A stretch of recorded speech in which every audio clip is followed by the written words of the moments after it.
ಬಂಧುಗಳೇ, ನಾನೀಗ ವಿಜಯಪುರದಿಂದ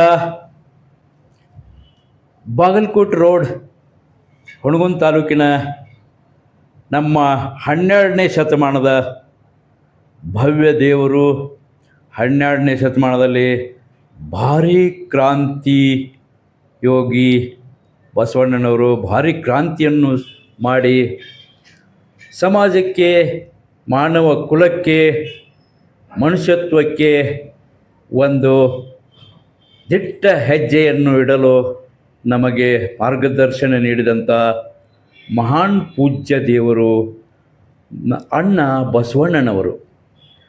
ಅಣ್ಣ ಬಸವಣ್ಣನವರ ಕೂಡಲ ಸಂಗಮಕ್ಕೆ ಐಕ್ಯ ಸ್ಥಳ, ಲಿಂಗೈಕ್ಯ ಸ್ಥಳದಲ್ಲಿ ನಾವು ಈಗ ಬರ್ತಾಯಿದ್ದೀವಿ. ಈಗ ವಿಜಯಪುರದಿಂದ 100 ಕಿಲೋಮೀಟ್ರ್ ಬಾಗಲಕೋಟೆ ರೋಡ್ ಹುಣಗುಂದ ತಾಲೂಕು ಹುಣಗುಂದ ರೋಡ್ಗೆ ಬಂದು ಈಗ ನಾವು ಇಲ್ಲಿ ಇಳಿದಿದ್ದೀವಿ. ಕೂಡಲ ಸಂಗಮ ಕ್ರಾಸಕ್ಕೆ ಇಳ್ಕೊಂಡು ಇನ್ನು 8 ಕಿಲೋಮೀಟ್ರ್ ಒಳಗಡೆ ಹೋಗಬೇಕಾಗಿದೆ. 8 ಕಿಲೋಮೀಟ್ರ್ ಇಲ್ಲಿ ಒಳಗಡೆ ಹೋಗಿ ಕೂಡಲ ಸಂಗಮದ ಲಿಂಗೈಕ್ಯ ಸ್ಥಳವನ್ನು ನೋಡಿ ನಾವು ನಮಸ್ಕರಿಸಿ ಸಾಷ್ಟಾಂಗ ನಮಸ್ಕಾರ ಹಾಕಿ ನಮ್ಮ ಒಂದು ಧನ್ಯತೆಯನ್ನು ಸಾಧಿಸಬೇಕಾಗಿದೆ. ಅದಕ್ಕಾಗಿ ನಾವು ಈಗ ಹೋಗ್ತಾ ಇದ್ದೀವಿ. ಮಹದ್ವಾರವನ್ನು ದಾಟಿ ಈಗ ಕೂಡಲ ಸಂಗಮದ ಲಿಂಗೈಕ್ಯ ಸ್ಥಳಕ್ಕೆ ಸಾಗ್ತಾ ಇದ್ದೀವಿ, ತೆರಳ್ತಾ ಇದ್ದೀವಿ.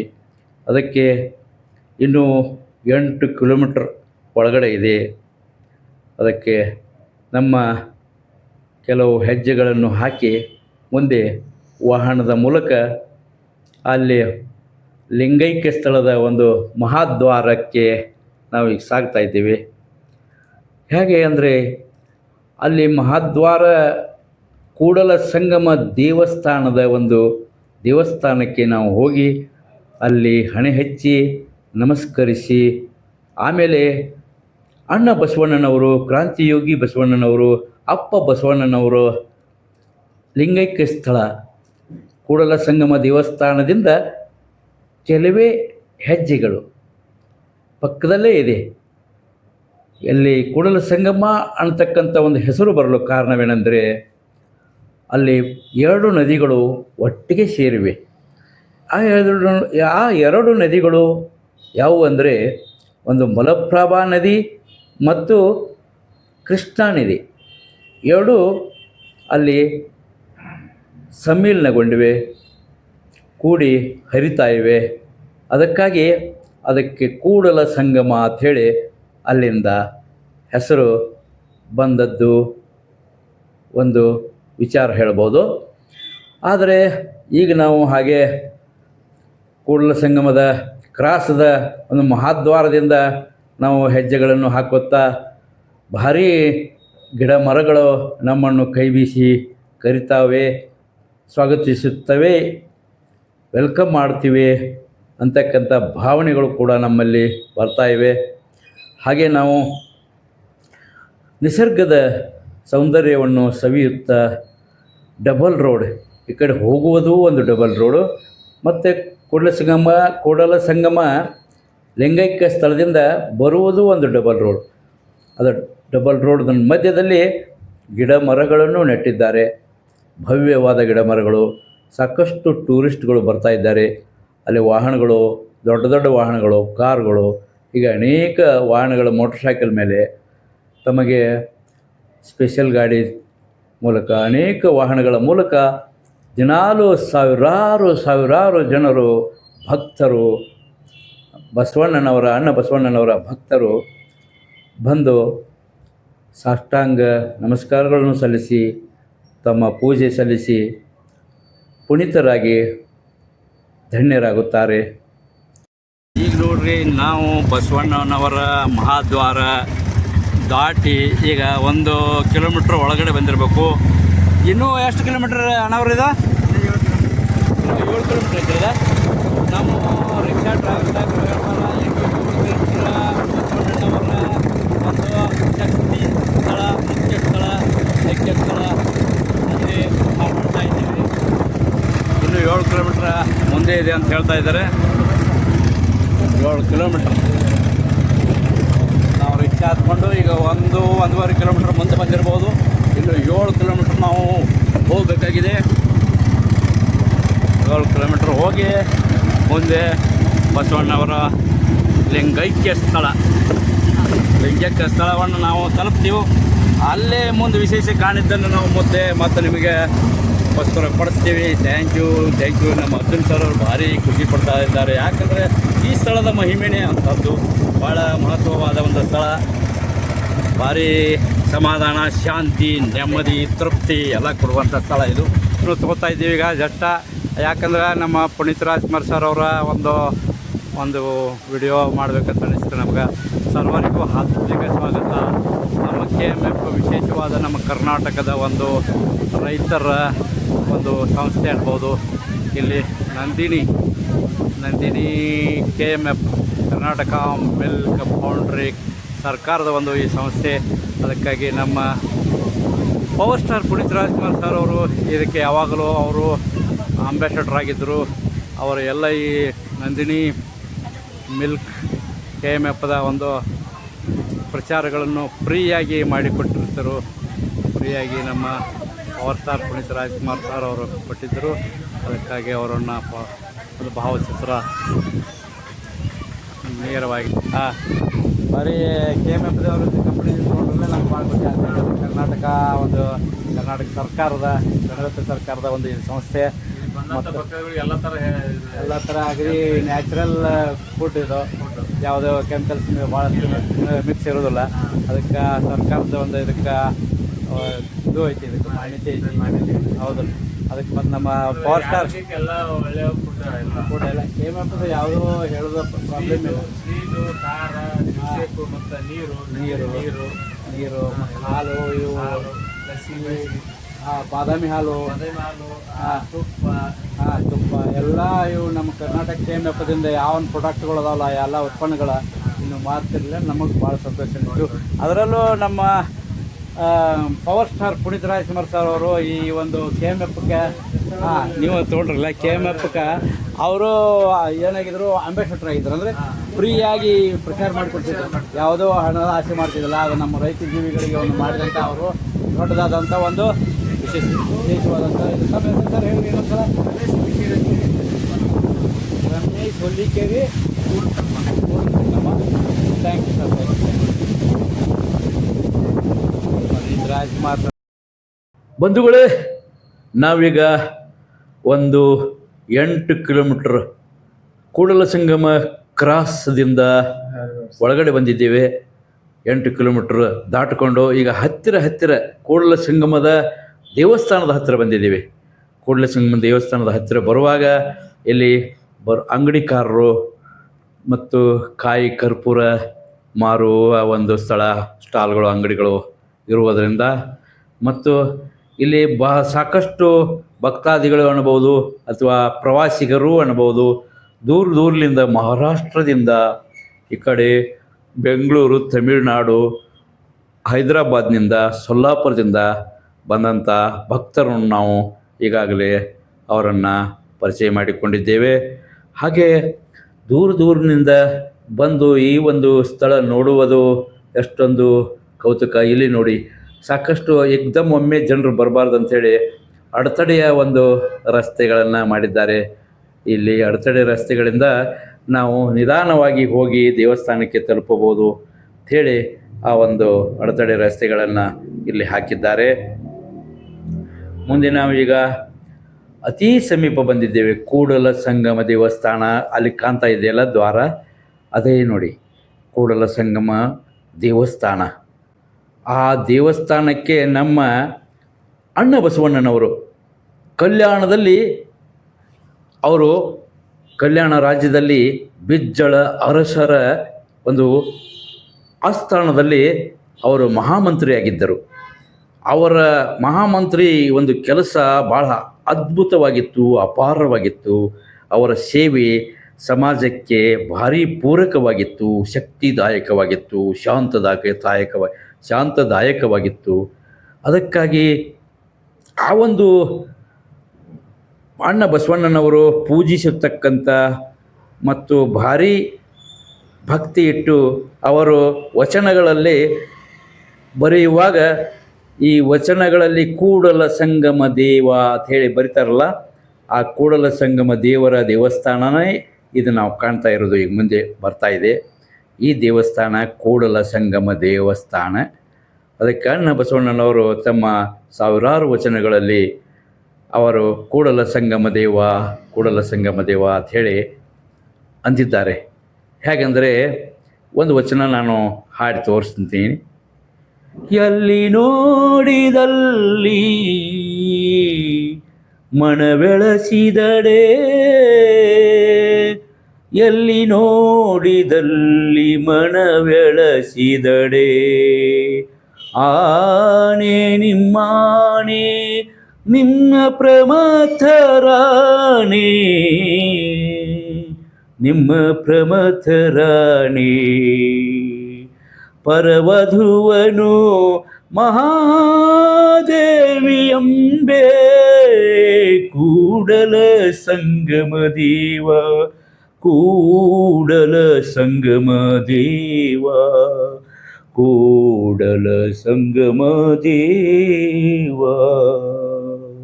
ಕೂಡಲ ಸಂಗಮ ದೇವ ಅಂಥೇಳಿ ತಮ್ಮ ಪ್ರತಿಯೊಂದು ವಚನಗಳಲ್ಲಿ ಅವರು ಕೂಡಲ ಸಂಗಮ ದೇವನ ಬಗ್ಗೆ, ಆ ತಮ್ಮ ಆತ್ಮ ದೇವರ ಬಗ್ಗೆ ಅವರು ಪ್ರತಿಯೊಂದು ವಚನಗಳಲ್ಲಿ ಕೂಡಲ ಸಂಗಮ ದೇವಸ್ಥಾನದ ದೇವರ ಹೆಸರನ್ನು ಉಲ್ಲೇಖಿಸಿದ್ದಾರೆ. ಅದೇ ತಮ್ಮ ನಾಮಾಂಕಿತವನ್ನು ಕೂಡ ಮಾಡಿದ್ದಾರೆ. ಅಂದರೆ ಒಬ್ಬ ಕವಿ ಬರೆಯುವಾಗ ತಮ್ಮ ಒಂದು ನಾಮಾಂಕಿತ ಇಟ್ಟುಕೊಂಡು ಕವಿಗಳು ಬರಿತಾ ಇರ್ತಾರೆ. ಹಾಗೆ ನಮ್ಮ ಅಣ್ಣ ಬಸವಣ್ಣನವರು ಮಹಾಮಾನವತಾವಾದಿ ಜಗಜ್ಯೋತಿ ಬಸವೇಶ್ವರರು ಬರೆಯುವುದು ಅಪಾರವಾದ ವಚನಗಳಲ್ಲಿ ತಮ್ಮ ಮಾನವೀಯತೆಯನ್ನು ಮೆರೆದಿದ್ದಾರೆ, ಮಾನವೀಯತೆಯನ್ನು ಹೇಳಿಕೊಟ್ಟಿದ್ದಾರೆ. ನಾವು ಕೂಡ humanity is a god, god, god, humanity is the god, ಮನುಷ್ಯತ್ವವೇ ದೇವರು, ಮನುಷ್ಯತ್ವವೇ ದೇವರು, ಮನುಷ್ಯತ್ವವೇ ದೇವರು. ಕರುಣಾಜನಕವಾದ ಒಂದು ಮನಸ್ಸು ಇಟ್ಟುಕೊಂಡು, ಕರುಣಾಜನಕವಾದ ಮನಸ್ಸಿಟ್ಟು ಕಣ್ಣು ತುಂಬ ಕರುಣೆ ಇರಲಿ, ಮನಸ್ಸು ತುಂಬ ಹೃದಯವಂತಿಕೆ ಇರಲಿ, ಎದೆ ತುಂಬೆ ಕರುಣೆ ತುಂಬಿರಲಿ ಅಂತ ನಮ್ಮ ಅಣ್ಣ ಬಸವಣ್ಣನವರು ಪ್ರತಿಯೊಂದು ಜೀವಿಗಳನ್ನು ಕಿಗ್ಗಳವಾಗಿ ಕಾಣಬೇಡಿ, ಎಲ್ಲರೂ ಸಮಾನರು, ಎಣಗಿಂತ ಕಿರಿಯರಿಲ್ಲ, ಶಿವ ಭಕ್ತರಿಗಿಂತ ಹಿರಿಯರಿಲ್ಲ ಅಂತ ಹೇಳಿದ್ರು ಅಣ್ಣ ಬಸವಣ್ಣನವರು. ಅಂದರೆ ನನಗಿಂತ ಕಿರಿಯರು ಯಾರೂ ಇಲ್ಲ, ಎಲ್ಲರೂ ನನಗಿಂತ ದೊಡ್ಡವರು ಅಂತ ಹೇಳಿ ಅವರ ಒಂದು ಉಲ್ಲೇಖ ಬಹಳಷ್ಟು ನಮ್ಮನ್ನು ಸೆಳೀತಾ ಇದೆ, ಮನಸ್ಪೂರ್ವಕವಾಗಿ ನಮ್ಮನ್ನು ಆಕರ್ಷಿಸಿದ ಮಾತು. ಹಾಗೆ ಕೂಡ ನಾವು ಕೂಡ ಉತ್ತರ ಕರ್ನಾಟಕದವರು ಹೇಳಿ ಕೇಳಿ ನಮ್ಮ ಉತ್ತರ ಕರ್ನಾಟಕದವರು ನಾವು ರೀ ಹಚ್ಚಿ ಮಾತಾಡ್ತೀವಿ ಬಹುವಚನದಲ್ಲಿ. ನಮ್ಮ ಭಾಷೆನೇ ಅದ್ಭುತವಾದದ್ದು. ಪ್ರತಿಯೊಂದು ಚಿಕ್ಕ ಹುಡುಗರಿಗೂ ಚಿಕ್ಕ ಮಕ್ಕಳಿಗೂ ಕೂಡ ಅವ್ರಿಗೆ ನಾವು ರೀ ಸರ್ ಬರ್ರಿ ಹೋಗ್ರಿ ಅಂತಕ್ಕಂಥ ಒಂದು ಮಾತುಗಳನ್ನು ನಾವು ಆಡಿದರೆ ಅದಕ್ಕೆ ಮಾತನಾಡಿದರೆ ಮುತ್ತಿನ ಹಾರದಂತಿರಬೇಕು, ಮಾತನಾಡಿದರೆ ಸ್ಫಟಿಕದ ಸಲಾಕೆಯಂತಿರಬೇಕು, ಮಾತನಾಡಿದರೆ ಮುತ್ತಿನ ಹಾರದಂತಿರಬೇಕು ಅಂತಕ್ಕಂಥ ಕೂಡಲ ಸಂಗಮ ದೇವ ಕೂಡಲ ಸಂಗಮ ದೇವ ಅಂಥೇಳಿ ಅವರ ವಚನಗಳಲ್ಲಿ ಹಾಗೆ ಹೇಳಿದ್ದಾರೆ. ನಾವು ಕೂಡ ಮಾತನಾಡಿದರೆ ಮುತ್ತಿನ ಹಾರದಂತಿರಬೇಕು, ಮಾತನಾಡಿದರೆ ಸ್ಫಟಿಕದ ಸಲಾಕೆಯಂತಿರಬೇಕು, ಮಾತನಾಡಿದರೆ ಲಿಂಗ ಮೆಚ್ಚಿ ಹೌದು ಹೌದು ಹೌದು ಹೌದು ಹೌದು ಅನ್ನಬೇಕು, ಮಾತನಾಡಿದರೆ ಲಿಂಗ ಮೆಚ್ಚಿ ಹೌದು ಹೌದು ಹೌದು ಅನ್ನಬೇಕು. ಕೂಡಲ ಸಂಗಮ ದೇವ ಕೂಡಲ ಸಂಗಮ ದೇವ ಅಂಥೇಳಿ ಅಣ್ಣ ಬಸವಣ್ಣನವರು ವಚನಗಳಲ್ಲಿ ಹೇಳಿದ್ದಾರೆ. ನಾವು ಕೂಡ ಶ್ರೇಷ್ಠ ಜನರಾಗಿ, ಎಲ್ಲರೂ ಶ್ರೇಷ್ಠ ಜನರು, ಯಾರೂ ಇಲ್ಲಿ ಮೇಲಲ್ಲ ಕೀಳು ಅಲ್ಲ, ಎಲ್ಲರೂ ಮಾನವರ ದೇವರ ಒಂದು ಆಶೀರ್ವಾದದಿಂದಲೇ ಹುಟ್ಟಿದ ಮನುಷ್ಯರು ನಾವು. ಅದಕ್ಕಾಗಿ ನಾವು ಮನುಷ್ಯತ್ವದಿಂದ ಬದುಕಿದರೆ ಅದೇ ನಮ್ಮ ಕೂಡಲ ಸಂಗಮ ದೇವರಿಗೆ, ನಮ್ಮ ಅಣ್ಣ ಬಸವಣ್ಣನವರಿಗೆ ನಾವು ಭಕ್ತಿಯನ್ನು ಸಲ್ಲಿಸಿದಂತಾಗುತ್ತದೆ, ಪೂಜೆಯನ್ನು ಸಲ್ಲಿಸಿದಂತಾಗುತ್ತದೆ, ತಪಸ್ಸನ್ನು ಮಾಡಿದಂತಾಗುತ್ತದೆ. ಅಣ್ಣ ಬಸವಣ್ಣನವರನ್ನು ನಮ್ಮ ಹೃದಯದಲ್ಲಿ, ನಮ್ಮ ಎದೆಯಲ್ಲಿ ಸ್ಥಾಪಿಸಿಕೊಂಡಂತಾಗುತ್ತದೆ. ಅದಕ್ಕಾಗಿ ನಾವು ಕೂಡ humanity is the god, god, ಮನುಷ್ಯತ್ವವೇ ದೇವರು, ಮನುಷ್ಯತ್ವವೇ ದೇವರು. ಅದಕ್ಕೆ ಮನುಷ್ಯತ್ವದಿಂದ ನಾವು ಎಲ್ಲರನ್ನೂ ಕೂಡ, ನಾವು ಯಾರನ್ನೂ ಎದುರಿಗೆ ಬಂದ ಪ್ರತಿಯೊಬ್ಬ ಮನುಷ್ಯನು ನಮ್ಮ ಪ್ರತಿ ಜನರನ್ನು ಕೂಡ ನಾವು ಪ್ರೀತಿಯಿಂದ, ಅತಿ ನಮ್ರತೆಯಿಂದ, ವಿನಯ ನಮ್ರತೆ ವಿಧೇಯತೆಯಿಂದ ಅವರನ್ನು ನೋಡಿ ಅವರಿಗೆ ನಾವು ಯಾವಾಗಲೂ ಶುಭಾಶಯಗಳನ್ನು ಕೋರುತ್ತಾ ಅವರಿಗೆ ಒಳ್ಳೆಯದಾಗಲಿ ಒಳ್ಳೆಯದಾಗಲಿ ಅಂತ ಹೇಳಿ ಅವ್ರಿಗೆ ವಿಶ್ ಮಾಡುತ್ತಾ ಶುಭಾಶಯಗಳನ್ನು ಕೋರುತ್ತಾ ಜಗತ್ತಿನ ಪ್ರತಿ ಜನರಿಗೂ ಕೂಡ ನಾವು ಶುಭಾಶಯಗಳನ್ನು ಹೇಳೋಣ. ಎಲ್ಲರಿಗೂ ಕೂಡ ಪ್ರತಿ ಜನರಿಗೂ ಕೂಡ ನಾವು ಕೈ ಜೋಡಿಸಿ ನಮಸ್ಕಾರಗಳನ್ನು ಮಾಡೋಣ ಅಂತ ಹೇಳಿ, ಅದಕ್ಕೆ ಯಾಕೆ ಅಂದರೆ ಬಸವಣ್ಣನವರ ವಿಚಾರವೇ ಆಗಿತ್ತು. ಪ್ರತಿ ಜೀವಿಯಲ್ಲೂ ಕೂಡ ಅವರನ್ನು ಮನುಷ್ಯತ್ವ ಕಾಣ್ತಾ ಇದ್ದರು. ದಯವಿಲ್ಲದ ಧರ್ಮ ಯಾವುದಯ್ಯ, ದಯವೇ ಬೇಕು ಸಕಲ ಪ್ರಾಣಿಗಳಲ್ಲಿ, ದಯವೇ ಬೇಕು ಸಕಲ ಪ್ರಾಣಿ ಪಕ್ಷಿಗಳಲ್ಲಿ, ಮನುಷ್ಯರಲ್ಲಿ ದಯ ತೋರಿಸುವಂಥ ನಮ್ಮಲ್ಲಿ ಹೃದಯವಂತಿಕೆ ನಾವು ಬೆಳೆಸಿಕೊಳ್ಳೋಣ. ನಾವು ಅಣ್ಣ ಬಸವಣ್ಣನವರ ಕೂಡಲ ಸಂಗಮಕ್ಕೆ ಬಂದು ಒಂದು ನಮಸ್ಕರಿಸಿ ಪೂಜಿಸಿ ಭಕ್ತಿ ಸಲ್ಲಿಸಿ ನಾವು ಪುನೀತರಾಗಿ ಹೋದದ್ದಕ್ಕೆ ಒಂದು ಸಾರ್ಥಕತೆಯನ್ನು ಪಡೆಯುತ್ತದೆ. ಅದಕ್ಕಾಗಿ ನಾವು ಎಲ್ಲರಿಗೂ ನಮ್ಮ ಈ ಇಡೀ ಜಗತ್ತಿನ ಪ್ರತಿಯೊಬ್ಬ ಮನುಷ್ಯರು ಕೂಡ ಮನುಷ್ಯರು, ಅವರು ನಮ್ಮಂತೆ ಮನುಷ್ಯರು ಅಂತಕ್ಕಂಥ ವಿಚಾರ ಇಟ್ಟುಕೊಂಡು ನಾವು ಅವರನ್ನು ಗೌರವಿಸೋಣ. ಎದುರಿಗೆ ಬಂದ ಚಿಕ್ಕ ಒಂದು ಮಗು, ಚಿಕ್ಕ ಕೂಸು, ದೊಡ್ಡವರು, ವಯಸ್ಸಾದವರು ಎಲ್ಲರೂ ಚಿಕ್ಕ ಮಗುವಿಗೂ ಗೌರವ ಕೊಡೋಣ. ಅತಿ ದೊಡ್ಡವರಾದ್ರೂ ಕೂಡ ಅಂಥವ್ರಿಗೂ ಗೌರವ ಕೊಡೋಣ. ಎಲ್ಲರಿಗೂ ನಮಸ್ಕಾರಗಳು. ಈಗ ನಮ್ಮ ಎದುರಿಗೆ ಸಾವಿರಾರು ಜನರು ಪ್ರವಾಸಿಗರು ಇಲ್ಲಿ ದಿನನಿತ್ಯ ಬರ್ತಾ ಇದ್ದಾರೆ. ಯಾಕಪ್ಪ ಅಂದರೆ ಅಣ್ಣ ಬಸವಣ್ಣನವರು ಮಾಡಿದ ಕ್ರಾಂತಿ ಮತ್ತು ಅವರು ನೀಡಿದ ಶಾಂತಿ, ಸಹನೆ, ಸಮಾಧಾನ, ಅದಕ್ಕೆ ಬಹಳ ದೊಡ್ಡದಾದಂಥ ಕೊಡುಗೆ ನಮ್ಮ ಅಣ್ಣ ಬಸವಣ್ಣನವರು. ಸಮಾಜಕ್ಕೆ ಸೇವೆ, ಬಹಳಷ್ಟು ದೊಡ್ಡ ಅಗಾಧವಾದ ಸಮಾಜ ಸೇವೆ ಮಾಡಿದ್ದಾರೆ. ಅವರು ಪ್ರತಿ ಮನುಷ್ಯರಿಗೂ ಸ್ವಾತಂತ್ರ್ಯ ಆವತ್ತಿನ 900 ವರ್ಷಗಳ ಹಿಂದೆ 12ನೇ ಶತಮಾನ ಅಂದರೆ ಇವತ್ತಿಗೆ 900 ವರ್ಷಗಳು ದಾಟಿ ಸಾಗ್ತಾ ಇವೆ. ಆ 900 ವರ್ಷಗಳ ಹಿಂದೆಯೇ ಅವರು ಸಮಾಜದ ಬಗ್ಗೆ democracy is the by the people ಅಂತಕ್ಕಂಥ ವಿಚಾರ ಆವಾಗನೇ ಅವ್ರಿಗೆ ಗೊತ್ತಾಗಿತ್ತು. ಅಂದರೆ ಪ್ರಜಾಪ್ರಭುತ್ವ, ಪ್ರಜೆಗಳು ಎಲ್ಲರೂ ನಾವು ಮಾನವರು, ಎಲ್ಲರೂ ನಮಗಾಗಿ ನಾವು ಎಲ್ಲ ಒಂದು ಸೌಖ್ಯವನ್ನು ರಚಿಸಿಕೊಳ್ಳಬೇಕು, ಅದು ಎಲ್ಲರಿಗೂ ದಕ್ಕಬೇಕು ಅಂತಕ್ಕಂಥ ವಿಚಾರ ಅಣ್ಣ ಬಸವಣ್ಣನವರು ಆ 12ನೇ ಶತಮಾನದಲ್ಲೇ ಕಾಣಿದ್ದರು. ಅವರ ಕನಸು ಈಗ ನನಸಾಗ್ತಾ ಇದೆ. ಎಲ್ಲ ದೇಶಗಳಲ್ಲಿಯೂ ಕೂಡ ಸ್ವಾತಂತ್ರ್ಯ ಜಾರಿ ಬರ್ತಾ ಇದೆ. ಸ್ವಾತಂತ್ರ್ಯದಿಂದ ಪ್ರತಿ ಮನುಷ್ಯರು ಕೂಡ ನಡೆದುಕೊಳ್ಳುತ್ತಿದ್ದಾರೆ. ಇಲ್ಲಿ ಯಾರು ಮೇಲು ಕೀಳು ಅಂತಕ್ಕಂಥ ಭಾವನೆ ಬರೋದಿಲ್ಲ. ಎಲ್ಲ ಜನರು ಕೂಡ ಇಲ್ಲಿ ದಿನನಿತ್ಯ ಯಾವುದೇ ದೂರಿನಿಂದ ದೇಶದಿಂದ ಬಂದರೂ ಇಲ್ಲಿ ಭಕ್ತಿ ಸಲ್ಲಿಸಿ, ಪೂಜೆ ಸಲ್ಲಿಸಿ ಮತ್ತು ನಮಸ್ಕರಿಸಿ ಪುನೀತರಾಗಿ 4,000 ಜನ ಬಂದು ತೆರಳುತ್ತಾರೆ. ಹಾಗೆಯೇ ಅಣ್ಣ ಬಸವಣ್ಣನವರ ಬಗ್ಗೆ ಇನ್ನೂ ಎಷ್ಟೊಂದಪ್ಪ ಹೇಳಬೇಕಂದ್ರೆ, ಇವರು ಪ್ರತಿಯೊಂದು ಊರಲ್ಲಿ ಅಣ್ಣ ಬಸವಣ್ಣನವರ ಒಂದು ದೇವಾಲಯಗಳಿವೆ. ಪ್ರತಿಯೊಂದು ರಸ್ತೆಗಳಲ್ಲಿ, ಸರ್ಕಲ್ಗಳಲ್ಲಿ ಅಣ್ಣ ಬಸವಣ್ಣನವರ ಜೈ ಬಸವೇಶ್ವರ ಸರ್ಕಲ್ ಅಂತಕ್ಕಂಥ ಸರ್ಕಲ್ಗಳು, ಬಸವಣ್ಣನವರ ಸರ್ಕಲ್ಗಳು, ಹಾಗೆ ಅನೇಕ ಜಗಜ್ಯೋತಿ ಅಂತಕ್ಕಂಥ ಸರ್ಕಲ್ಗಳು ಪ್ರತಿಯೊಂದು ಊರಲ್ಲಿ ಇವೆ. ಮತ್ತು ನಮ್ಮ ಭಾರತದಾದ್ಯಂತ ಅವರು ನಮ್ಮ ಮಾರ್ಗದರ್ಶನ ಮಾಡುವ ನಿಜವಾದ ಒಬ್ಬ ಗುರು, ದೇವರು, ಸದ್ಗುರು, ಸಮರ್ಥ ಪರಮಾತ್ಮನ ಅವತಾರ ಅಂತಕ್ಕಂಥ ವಿಚಾರ ನಮಗೆ ಹೃದಯದಲ್ಲಿ ತುಂಬಿ ಬರ್ತಾ ಇದೆ. ಅದಕ್ಕಾಗಿ ಈಗ ನಾನು ಇಲ್ಲಿ ನಮಸ್ಕರಿಸ್ತಾ ಇದ್ದೇನೆ. ಈ ನಮಸ್ಕರಿಸುವ ದೇವರು ನಮ್ಮ ಅಣ್ಣ ಬಸವಣ್ಣನವರು ಲಿಂಗೈಕ್ಯ ಆದ ಸ್ಥಳ ಇದು. ಅಣ್ಣ ಬಸವಣ್ಣನವರು ಲಿಂಗೈಕ್ಯ ಆದ ಸ್ಥಳಕ್ಕೆ ನಮಸ್ಕರಿಸಿ ನಾವು ಈಗ ಮಾತು ತೆರಳ್ತಾ ಇದ್ದೇವೆ.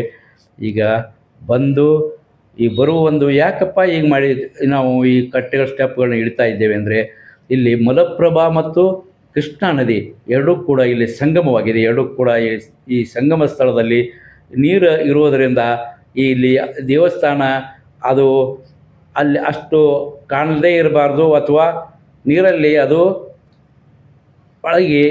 ನೀರಲ್ಲಿ ಇರಬಾರ್ದು ಅಂತಕ್ಕಂಥ ವಿಚಾರ ಇಟ್ಕೊಂಡು ದೊಡ್ಡ ಒಂದು ಕಟ್ಟಡಗಳನ್ನು ಕಟ್ಟಿ ಒಳಗಡೆ ಆ ಎರಡೂ ಸಂಗಮವಾದ ನದಿಗಳ ನೀರು ಅಲ್ಲಿ ಧುಮುಕಬಾರ್ದು.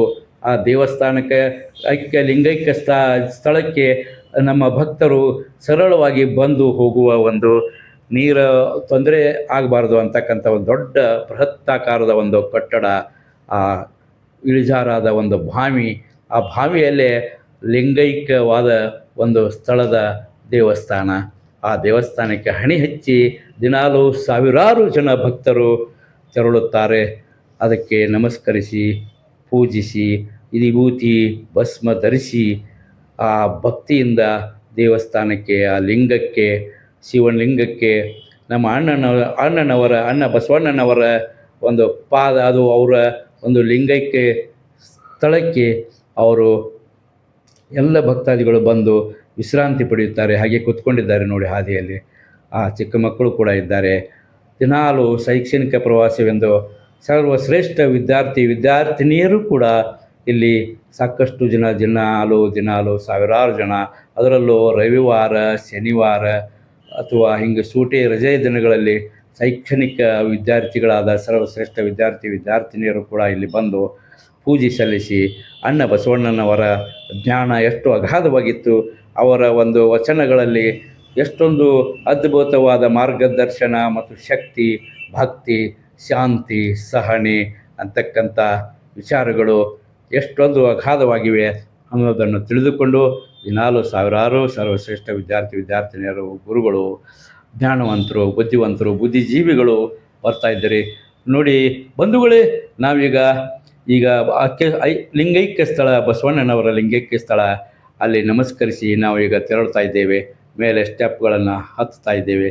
ಹಾಗೆಯೇ ನೂರಾರು ಸ್ಟೆಪ್ಗಳು ಇರುವುದರಿಂದ ಕಟ್ಟೆಗಳನ್ನು ಹತ್ತಿ ನಾವು ಮೇಲೆ ಬಂದು ಮತ್ತೆ ಎದುರುಗಡೆ ಕಟ್ಟೆ ಇಳಿಯುವಾಗ ಎದುರುಗಡೆನೇ ನಮ್ಮ ಅಣ್ಣ ಬಸವಣ್ಣನವರ ಕೂಡಲ ಸಂಗಮ ದೇವಸ್ಥಾನವನ್ನು ನಾವು ಕಾಣ್ತೇವೆ. ಎಲ್ಲ ಈ ಸ್ಟೆಪ್ಪುಗಳನ್ನು ಏರ್ತಾ ಇದ್ದೇವೆ. ಏರಿ ಕೆಲವೇ ಇಳಿಯೋದ್ರೊಳಗೇ ಕೂಡಲ ಸಂಗಮ ದೇವಸ್ಥಾನ ನಮಗೆ ಎದುರಿಗೆ ಕಾಣುತ್ತದೆ. ಆ ಕೂಡಲ ಸಂಗಮ ದೇವಸ್ಥಾನಕ್ಕೆ ಈಗಾಗಲೇ ನಾವು ನಮಸ್ಕರಿಸಿ ಬಂದಿದ್ದೇವೆ. ಆ ನಮಸ್ಕರಿಸಿ ಬಂದಿದ್ದರೂ ಕೂಡ ಇನ್ನೊಂದು ಸಲ ಮತ್ತೆ ತೆರಳುವಾಗ ಆ ಬೀಳ್ಕೊಡುವ ನಮ್ಮನ್ನು ದೇವರೇ ಸರಿಯಾಗಿ ಸಮಾಧಾನದಿಂದ ಬೀಳ್ಕೊಡಪ್ಪ ಅಂತೇಳಿ ಆ ಕೂಡಲ ಸಂಗಮ ದೇವರಿಗೆ ನಮಸ್ಕರಿಸಿ ನಾವು ಮತ್ತೆ ನಮ್ಮ ಮುಂದಿನ ಪ್ರಯಾಣಕ್ಕೆ ತೆರಳುತ್ತೇವೆ. ಬಂಧುಗಳೇ, ಈಗ ನಾವು ಎರಡೂ ನದಿಗಳನ್ನ ಕಾಣ್ತಾ ಇದ್ದೇವೆ. ಕೃಷ್ಣೆ ಮತ್ತು ಮಲಪ್ರಭಾ ನದಿಗಳು ಇಲ್ಲಿ ಕೂಡಲ ಸಂಗಮವಾಗಿವೆ. ಕೂಡಲ ಸಂಗಮದ ಒಂದು ಸ್ಥಳ ಎಷ್ಟೊಂದು ಅಪೂರ್ವ ಸಂಗಮವಾಗಿದೆ ಅಲ್ವಾ. ಅದಕ್ಕೆ ಇಲ್ಲಿ ನಾವು ಯಾರೂ ನದಿಯಲ್ಲಿ ಜಾರಿ ಹೋಗಬಾರ್ದು ಅಂತಕ್ಕಂಥ ವಿಚಾರ ಇಟ್ಟುಕೊಂಡು ಸಾಕಷ್ಟು ಗ್ರಿಲ್ಗಳನ್ನು ಹಾಕಿದ್ದಾರೆ. ಆ ಗ್ರಿಲ್ಗಳನ್ನು ದಾಟಿ ನಾವು ಯಾರು ಮಕ್ಕಳಾಗಲಿ, ಚಿಕ್ಕ ಮಕ್ಕಳಾಗಲಿ, ಯಾರೋ ದೊಡ್ಡವರಾಗಲಿ ಅಲ್ಲಿ ನದಿಗೆ ಜಾರಬಾರ್ದು ಅಂತಕ್ಕಂಥ ವಿಚಾರ ಇಟ್ಕೊಂಡು ಗ್ರಿಲ್ಗಳನ್ನು ಹಾಕಿದ್ದಾರೆ. ಆ ಗ್ರಿಲ್ಗಳ ಮಧ್ಯದಲ್ಲಿ ನಾವು ಈಗ ಮತ್ತೆ ಲಿಂಗೈಕ್ಯ ಅಣ್ಣ ಬಸವಣ್ಣನವರ, ಜಗಜ್ಯೋತಿ ಬಸವಣ್ಣನವರ ಲಿಂಗೈಕ್ಯ ಸ್ಥಳಕ್ಕೆ ನಾವು ನಮಸ್ಕರಿಸಿ, ಹಣೆ ಹೆಚ್ಚಿ ನಮಸ್ಕರಿಸಿ, ಸಾಷ್ಟಾಂಗ ನಮಸ್ಕರಿಸಿ, ಭಕ್ತಿ ಸಲ್ಲಿಸಿ, ನಮ್ಮ ಅತಿ ಶಾಂತತೆಯಿಂದ, ಅತಿ ಅಗಾಧ ಹೃದಯವಂತಿಕೆಯಿಂದ ನಾವೀಗ ಮತ್ತೆ ತೆರಳುತ್ತಾ ಇದ್ದೇವೆ. ಎಲ್ಲಿಗೆ ತೆರಳುತ್ತಾ ಇದ್ದೇವೆ ಅಂದರೆ ಈ ಎಲ್ಲ ಮೇಲೆ ಬಂದು ನಾವೀಗ ಗ್ರಿಲ್ಗಳನ್ನು ದಾಟಿ ಕೂಡಲ ಸಂಗಮದ ಒಂದು ದೇವಸ್ಥಾನದ ಹತ್ತಿರ ಸಾಗ್ತಾ ಇದ್ದೇವೆ. ದೇವಸ್ಥಾನದ ಹತ್ತಿರ ಹೋಗಿ ನಾವು ಮುಗಿದೊಮ್ಮೆ ಆ ಕೂಡಲ ಸಂಗಮ ದೇವಸ್ಥಾನದ ಒಂದು ದೇವರ ಒಂದು ಸನ್ನಿಧಿಗೆ ನಾವು ಈಗ ಸಾಗ್ತಾ ಇದ್ದೇವೆ. ದೇವರ ಸನ್ನಿಧಿಗೆ ಈಗ ಅತಿ ಬರ್ತಾ ಇದ್ದೇವೆ. ಅತಿ ಸಮೀಪದಿಂದ ನಾವು ಕಾಣ್ತಾ ಇದ್ದೇವೆ. ಅಲ್ಲಿ ಬರುವಾಗ ನಮಗೆ ಜಗಜ್ಯೋತಿ ನಮ್ಮ ಅಣ್ಣ ಬಸವಣ್ಣನವರ ಭವ್ಯವಾದ ಅಲ್ಲಿ ಮೂರ್ತಿಯ ಫಲಕಗಳಿವೆ. ಅದರ ಪಕ್ಕದಲ್ಲೇ ಅವರು ಬರೆದಂಥ ಒಂದು ವಚನಗಳು ಸಹ ನಮಗೆ ಕಾಣ್ತಾವೆ. ಹೆಂಗಪ್ಪ ಅಂದ್ರೆ ಕೆಲವೊಂದು ವಚನಗಳಲ್ಲಿ ಲೋಕದ ಡಂಕವ ನೀವೇಕೆ ತಿದ್ದಿವಿರಿ, ನಿಮ್ಮ ಮನವ ಸಂತೈಸಿಕೊಳ್ಳಿ, ನಿಮ್ಮ ತನುವ ಸಂತೈಸಿಕೊಳ್ಳಿ ಅಂತಕ್ಕಂಥ ಕೂಡಲ ಸಂಗಮ ದೇವ ಅಂತಕ್ಕಂಥ ಒಂದು ಅಲ್ಲಿ ಅವರ ದೊಡ್ಡ ಭವ್ಯವಾದ ಒಂದು ಭಾವಚಿತ್ರದ ಪಕ್ಕದಲ್ಲಿಯೇ ಸಾಕಷ್ಟು ವಚನಗಳನ್ನು ಇಲ್ಲಿ ಅಂಟಿಸಿದ್ದಾರೆ. ಅಲ್ಲಿ ಆ ಗೋಡೆಗೆ ಒಂದು ತಗುಲಿಸಿದ್ದಾರೆ. ಬರುವಾಗ ನಮಗೆ ಸಾಕಷ್ಟು ಆ ವಚನಗಳು ನಮಗೆ ಕಾಣಿಸಿದವು. ಅವುಗಳನ್ನು ನಾವು ಓದಿ ಓದಿ ಪುನೀತರಾಗಿದ್ದೇವೆ. ಅದನ್ನು ಓದಿ ವಚನಗಳನ್ನು ಓದಿ ನಾವು ಆ ಒಂದು ಜ್ಞಾನವನ್ನು ಕೂಡ ಬೆಳೆಸಿಕೊಂಡಿದ್ದೇವೆ ಅನ್ನಬಹುದು. ಈ ವಚನಗಳ ಒಂದು ಜ್ಞಾನ ನಮಗೆ ಅಗಾಧವಾದ ಜ್ಞಾನ ನಮ್ಮಲ್ಲಿ ನಾವು ಇರುವವರೆಗೂ, ನಮ್ಮ ಉಸಿರಿರುವವರೆಗೂ ನಾವು ಅವುಗಳನ್ನು ಪೂಜಿಸುತ್ತೇವೆ, ಭಕ್ತಿಸುತ್ತೇವೆ ಮತ್ತು ಅವುಗಳನ್ನು ಅತಿ ವಿನಯ ನಮ್ರತೆಯಿಂದ ಭಕ್ತಿಯಿಂದ ಹೃದಯದಲ್ಲಿ ಸ್ಥಾಪಿಸಿಕೊಳ್ಳುತ್ತೇವೆ ಅಂತಕ್ಕಂಥ ಮಾತನ್ನು ಹೇಳಿ, ಈಗ ನಾವು ಕೂಡಲ ಸಂಗಮ ದೇವರ ಒಂದು ದೇವಸ್ಥಾನಕ್ಕೆ ನಮಸ್ಕರಿಸಿ ತೆರಳಿ ಮುಂದೆ ಬಂದಿರುವ ಒಂದು ಬಸ್ಗಳು, ವಾಹನಗಳು ಮತ್ತು ಆಟೋ ರಿಕ್ಷಾಗಳು, ಕಾರುಗಳು ನಿಲ್ಲುವ ಒಂದು ಸ್ಥಳಕ್ಕೆ ನಾವು ಸಾಗಿದ್ದೇವೆ.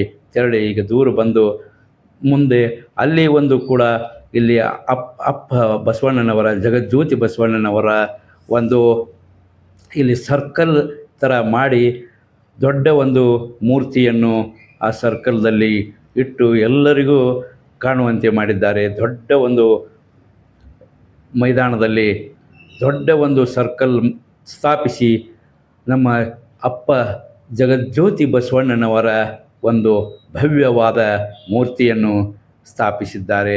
ಇದಕ್ಕೆ ಸಾಕಷ್ಟು ಸರ್ಕಾರದ ಪ್ರತಿಯೊಂದು ಬರುವ ಸರ್ಕಾರಗಳು ಇದಕ್ಕೆ ಅನುದಾನ ನೀಡಿ ಸಾಕಷ್ಟು ಇಲ್ಲಿ ಅಭಿವೃದ್ಧಿ ಕೂಡ ಮಾಡಿದ್ದಾರೆ. ಇಲ್ಲಿ ಬರುವ ಯಾತ್ರಿಕರಿಗೆ ಇಳಿದುಕೊಳ್ಳಲು ಅಂದರೆ ವಸತಿಯಾಗಿ ಯೋಜನೆಗಳಲ್ಲಿ ಸಾಕಷ್ಟು ಇಳಿದುಕೊಳ್ಳಲು ಲಾಡ್ಜಿಂಗ್ ಅಥವಾ ಹೋಟೆಲ್ಗಳು ಮತ್ತು ಪ್ರವಾಸಿ ಮಂದಿರಗಳು ಹೀಗೆ ಅನೇಕ ಇಲ್ಲಿ ಕಟ್ಟಡಗಳಿವೆ. ಭಕ್ತರು ಎಷ್ಟೇ ದೂರದಿಂದ ಬಂದು ಇಲ್ಲಿ ವಿಶ್ರಾಂತಿ ಪಡೆಯಲು ಅಥವಾ ಒಂದು ಹಾಲ್ಟ್ ಅಂದರೆ ರಾತ್ರಿ ವಸತಿ ಇದ್ದು ಮಾರನೇ ದಿನ ಮತ್ತೆ ಪೂಜೆ ಸಲ್ಲಿಸಿ ಹೋಗಬಹುದು ಅಂತಕ್ಕಂಥ. ಬಂಧುಗಳೇ, ನಾನೀಗ ಈ ಒಂದು ಜಗಜ್ಯೋತಿ ಅಣ್ಣ ಬಸವಣ್ಣನವರ, ಅಪ್ಪ ಬಸವಣ್ಣನವರ ವಿಚಾರಗಳನ್ನು ಸ್ವಲ್ಪ ಮಟ್ಟಿಗೆ ನಾವು ತಿಳಿದುಕೊಂಡಿದ್ದೇವೆ ಅನ್ನುವಂಥ ಒಂದು ವಿಚಾರ ಇಟ್ಟುಕೊಂಡು ಈಗ ಮುಂದಿನ ವಿಡಿಯೋದಲ್ಲಿ ಮತ್ತೆ ನಾವು ಸಿಗೋಣ. ನಮಸ್ಕಾರಗಳು, ಎಲ್ಲರಿಗೂ ನಮಸ್ಕಾರಗಳು.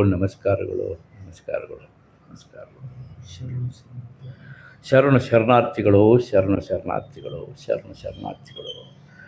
ಜೈ ಜಗಜ್ಯೋತಿ ಬಸವಣ್ಣನವರಿಗೆ, ಜೈ ಜಗಜ್ಯೋತಿ ಬಸವಣ್ಣನವರಿಗೆ, ಜೈ ಜಗಜ್ಯೋತಿ ಬಸವಣ್ಣನವರಿಗೆ, ಜೈ ಜಗಜ್ಯೋತಿ ಅಪ್ಪ ಬಸವಣ್ಣನ.